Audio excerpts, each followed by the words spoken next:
afternoon, Joe Biondo with Inbound Logistics, and we are live at day 2 of MODEX 2026. Right now I'm talking with Ryan Ramsey, Solution Consultant, and Pete Kneski, Wireless Solutions Practice Manager at Belden. Ryan, Pete, how are you today? Great, thanks Joe. Doing great. So Pete, as you're talking with customers, what is the biggest pain point they are talking to you about this year compared to maybe 2 or 3 years ago? It's a great question, Joe. So what we're seeing now, and what I like to see is kind of one of the blog articles and white papers I've written in recent years is this transition we've had regarding how IT and OT environments are merging together. We usually call that IT-OT convergence. And I think what we've seen maybe in the last 10 to 15 years is a little bit more of where we've seen IT kind of becoming more prevalent in OT spaces. And for better or worse, that's kind of caused different ripple effects we're seeing within the OT market specifically. So I think in the last couple years specifically, as your question's asking, we're starting to see a little bit of a shift back to saying like, hey, we need to maybe start thinking through whether or not it's such a good idea to have more of these IT-based principles infiltrating OT and keeping them there, or maybe look for solutions more catered to our OT space, which look at things like connectivity, availability, uptime, these important features of the OT environment, which may be a bit different than IT. So looking around the MODEX floor today, what is one thing you see that would have been unthinkable 5 years ago?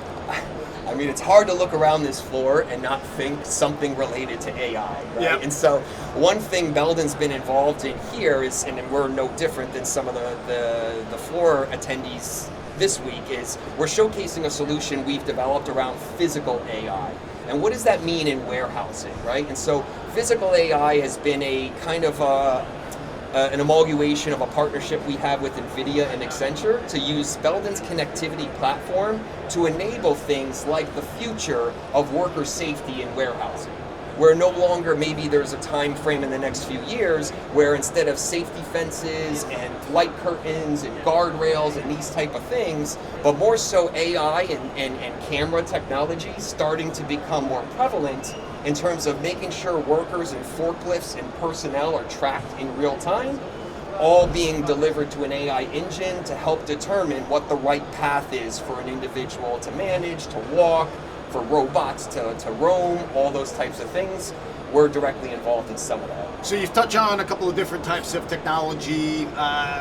With that in mind, what would you say is the biggest mistake you see companies making as they embark on a digital transformation journey?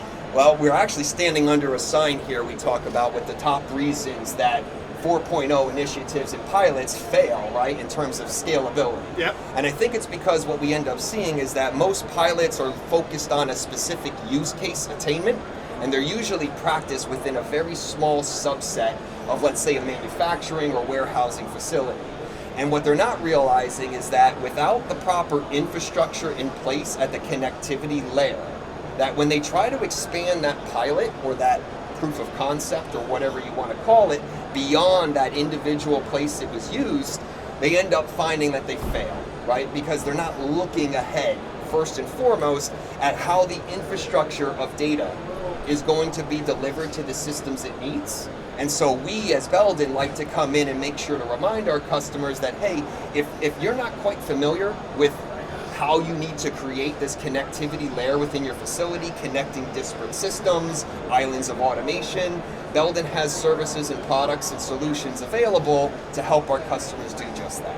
Ryan, we're seeing a massive variety of tech here at MODEX, right? Different brands, different ages, all different types of languages. How does Belden's active connectivity platform act as the universal translator to make all of these disparate systems work together seamlessly? Well, this demo box right here will show a lot of Belden's capabilities of doing that, all the way from the wire and cable to the Lumberg I/O blocks.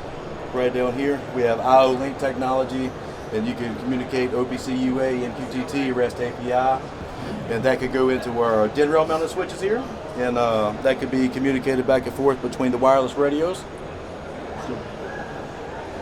And we also can do any sort of protocol conversion you could possibly think of. So think of Modbus TCP to Ethernet IP, or any other protocol you could possibly think of to go across that. And then our our Greyhound switches there in the back show our ability to route and switch traffic. So a huge hurdle for managers is legacy equipment, right? And you're demoing and talking about the ProSoft solutions today. How do you help a company modernize their facility without having to rip out their older, perfectly functional machines?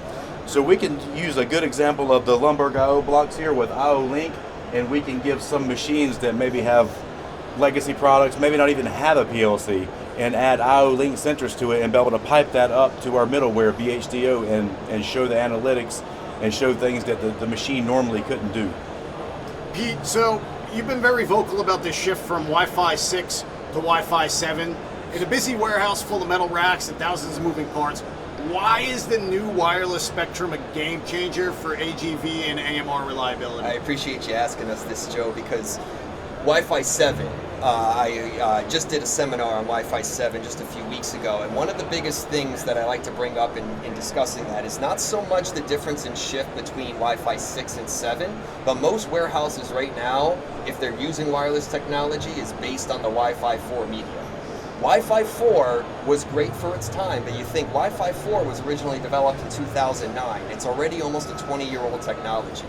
And so with that, it's pretty limiting. So if you look at what Wi-Fi 7 brings to the tables in warehousing specifically, steel structures, racks, moving robots, etc., right? Wi-Fi 4 pigeonholed us into very finite amount of channels to be used for Wi-Fi systems, especially when you start thinking about where your warehouse is located, which just so happens are very much likely near airports. Airports are subjected to areas in which you require dynamic frequency selection. We call this DFS. So if you're using a Wi-Fi 4 5 gigahertz spectrum, you're typically having to bounce around those specific frequencies the airports have to use. That limits your channel selection even smaller. Wi-Fi 7 brings 59 unused 6 gigahertz channels to the table so that it's ready to be used for not only OT automation, but IT systems now have the ability to use their own channels without having to rely on OT compromising them, right? So now we have enough channels and enough bandwidth associated within this new technology, 6 gigahertz and Wi-Fi 7, to be able to allow both parties to have their own wireless infrastructure without interacting with one another. Wow, that's a serious game changer. Absolutely. That's very insightful. So we're looking at the Lumberg Active I/O system. Instead of the massive control cabinets, you're moving the smarts directly onto the machine. How does this decentralized approach reduce installation time and make troubleshooting a little quicker for a maintenance team? Well, you got your M12 port sets, which gives you the ability and the IP67, 69 rating to put it anywhere, so you don't have to worry about water, dust, any of that good stuff. And the ability to troubleshoot, you can see it directly here. There's a lot of LEDs right here that give you a good indication, and if it's piped up to BHDO or using our middleware, you'll get a lot more diagnostics along with that. So security is always top of mind with our readers and really everyone these days. As we connect more active devices to the network, how is Belden ensuring that this increased connectivity doesn't create new cybersecurity backdoors into the supply chain? I might be able to answer that very best for us, so if you don't mind, Joe. Yep. So one thing that Belden likes to do is whenever we're looking at developing or in deploying one of our Belden solutions, we always have cybersecurity at first and forethought, right? And so for us, that means we utilize not only our own cybersecurity solutions, and that includes things like active firewall technology, but how we apply those security mechanisms as it pertains to industry standards and guidelines. One of the industry standards and guidelines we typically follow within the automation environment is something like IEC 62443. It's very common, so much so that most of our active products are even certified for the standard. That means that when you use a Belden product and you want to certify your connectivity layer, your infrastructure, to that standard, your devices already come with that certified capability in hands.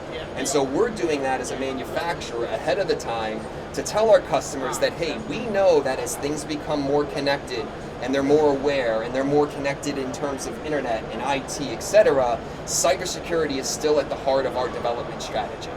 And so most of our products at least go through some rigorous understanding. Not only just that, but our solutions encompass software and physical security measures.